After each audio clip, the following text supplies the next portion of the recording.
Hello guys, Holy Week na naman kaya panahon pa na magtika at magdasal para mabawasan naman yung mga kasalanan natin at syempre para continue ang blessings natin sa buhay.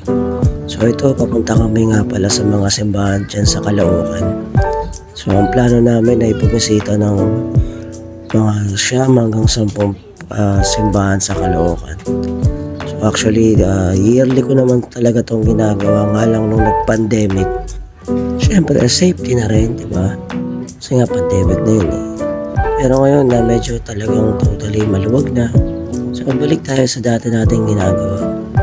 Guys, hindi kasama si Esang dyan, no? Inuuto lang namin yan na kunwari sasama siya kasi pag hindi namin yan nilabas, iyakang malalayan.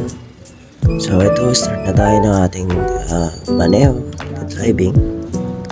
Andito na tayo sa Springtown, palabas. Medyo mainit. Pala guys, ang una nating bibisitahin simbahan ay yung Ina ng Laging Saklolo. Diyan sa may Pag-asa Elementary School. Sa may hindi ko alam kung anong page yun eh. Yung page 7 ba or page 8. So ito guys, palabas na tayo ng Evergreen. Tamang drive lang, manehong pogi lang dahil hindi naman natin kailangan magmadali muna dahil hindi naman tayo makakasingit dahil tricycle yung dala natin. So nandito na tayo sa may Iglesia ni Cristo, palabas dyan ng bagong papunta ng bagong silang phase 8 na nakalabas na rin tayo guys sa Evergreen or sa Bulacan. So ito guys yung St. John, no? Dating school dyan sa may phase 8. Pababa papuntang Golden Valley. Dito tayo dadaan. May shortcut dito papuntang nga sa Pag-asa Ellen. So pababa dyan. Itong tinutumbok natin na kalsada guys, papunta to ng sementeryo ng Tala. Tala Cemetery. Yung tinatawag nila na ano, parang phase 7 access lot. Parang ganun. Ayan. So, pababayan dyan guys. May malaking junk shop dyan. Kahit pag may mga gusto kayong ibenta. Ayan. So, ayan dito. Tapos na tayo dun sa junk shop. Packet na tayo dito sa may ano, sa Tala. Ayan yung Tala Cemetery, yung may kulay orange na wall. Ayan. Tapos kakahanan tayo dito. Palabas ng papunta ng bagong silang Canlaon naman. Yung palengke ron. So ito yung Canlaon guys. Ito yung kalsada na halos hindi natatapos. Lagi na lang ginagawa. Taon-taon ginagawa. Ayos, sira. At nandito na nga tayo sa venue. Yung first natin na church na napuntahan. Yan. So, nung punta kami rito, napakaaliwalas. May nagpapabasa, may mga bata rin na nagpa-practice. Actually, may nag-bless pa nga sa aking estudyante. May estudyante rin pala ako rito na so, ayan si Madam, nagpa-pray siya. So, tamang prayer lang. Nakalimutan kasi namin yung booklet namin. Kaya, sariling prayer muna yung ginagamit namin. Siyempre, importante bukal sa loob yung pagdarasal. Tapos na tayo dun sa Ina ng Laging Saklolo at papunta na tayo sa pangalawang simbahan. Ito yung San Jose sa Malaria. Ayan, palabas tayo rito Pag-asa Ellen. So isa rin to sa magandang simbahan dito sa Caloocan, yung San Jose the Worker Parish, kung di ako nagkakamali. Ayan, palabas tayo rito guys. Ito na naman ang malubak na kalsada ng Caloocan. Hindi ko alam bakit laging ang daming malubak na kalsada rito sa Caloocan. Bibihira ka lang makahanap ng ayan o. Ito, ayan o. Ito yung palabas sa may 49 tayo sa pababa ng 49. Hindi ko alam yung pace. Is 7 at or pace 8. Ayan pa. Palabas na tayo, kakaliwa tayo dito. So dito malapit din yung school na tinuturuan natin, yung Tala High School. Ayan, dati may police station dyan, yung harap niya yung Rexan. Yan nga pala ako nagpapagas guys. So, shout out dyan sa mga gasoline station dyan. Gasoline station boys and girls. Ayan. Ayan. Madadaanan din natin actually yung HRC. Isa rin sa bibisitahin natin yung HRC. Ayan. Yan yung may green na jeep. Doon, papunta rin sa school namin. So, yung pababa doon. Ayan. So, ito na yung papuntang Glorieta guys. So madadaanan natin din yung HRC dyan. Isa rin sa bibisitahin natin. Pero unahin natin yung St. Joseph. Unahin muna natin yung medyo malayo. Para pagbalik doon na tayo pupunta. Ito guys, sa totoo lang ayaw dumaan dito sa kalsadong to dahil medyo masikip siya. Tapos yung mga tricycle dito, hindi naman lahat pero ang hilig sumingit. Sikip na singit ng singit. Mga orange na yan. Ewan ko bakit parang sila lagi nagmamadali. Ayan, ito yung kalsada papunta ng Glorieta. So, may mga shortcutan din dyan papunta sa school na sa Tala High School. Ayan. So, mainit dito guys, kaya tamang chill lang. Tapos tubig para hindi tayo ma-dehydrate.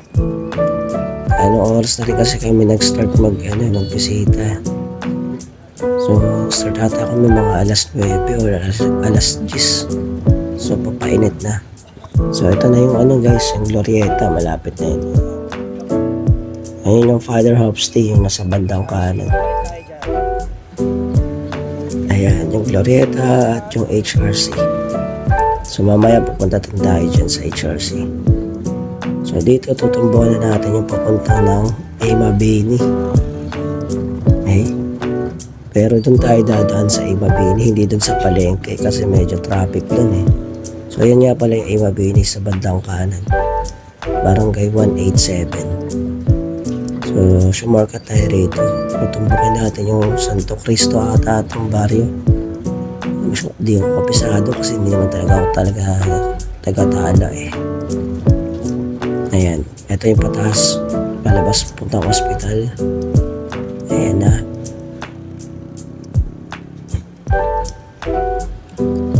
Punta tayo ng St. Joseph sa Malaria. Yung mga tropa tayo dyan sa Malaria. Actually, dyan tayo nagte-training malapit. So, nakuha tayong trainer, coach ng SK. So, dun madalas yung venue sa Malaria.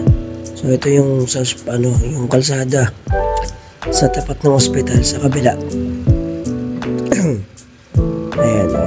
Ganda yung kalsada rito kaya medyo nakakahataw tayo ng konti. Maluwag, tsaka patag, spalto. Ayan, ito na yung parang admin na ata ito. Admin. Ayan. So ayan o. Madalas din tayo rito dahil dito yung venue ng Tilig. So sa admin, yung venue ng Tilig, saan sasali tayo, Tala High School. At tayo nga pala ang defending champion kasama ang MLQ High School. Yan, shout out sa inyo, Maestros. Ayan. So ito yung sa kanan, papuntang Camarin, Amparo. Doon sa kaliwa, papuntang Malaria. So, dito tayo sa kaliwa. Ayan. So, dito, maluwag pa rin ang kalsada. Maayos. Pero doon sa bagong silang, grabe. Puro lubak. Sana mabigyan pansin yan, maayos. Kasi mahirap magmaneho nun. Kaya yung tricycle ko, luluwag na ng tornilyo. Kakadaan ko dyan sa bagong silang. Ayan yung Tala LM. Ayan yung Tala LM. Katabi niyan yung HRC Elementary ata. HRC Elementary School. Isang private school dyan. So ito, papunta na tayo ng St. Joseph. So maganda rin yung kalsada rito, maluwag. Sana ganda na lang yung laging kalsada, no? Sarap magpaneo pag ganyan eh. Nagtataka ko kasi kaayos lang, sisirain na naman. Ayos sira. Parang isang taon, dalawang taon na nga eh. So So, na-observe ko yun kasi doon ako dumadaan papuntang school So, palalakihin, sisirain, ayusin. So, sana hindi ganun. Diba? Kaya sasama natin sa pagpapray yun. Kasi magkaroon tayo ng maayos at magaling na leader. Diba? Siyempre, yan. Holiday ngayon. Tamang bisita. Iglesia. Kailangan mag-pray. Araw-araw dapat. So dito, yan. Lapit na.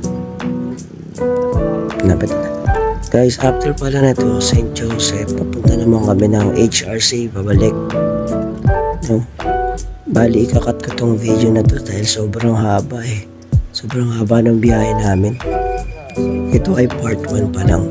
So sana panoorin nyo rin yung part 2, 3, or kung meron mang 4. Kasi medyo mahaba yung journey namin sa pagbisita. Imagine na 10 simbahan ata or 11 yung pupuntahan namin dito sa Caloocan at isa sa Bulacan syempre.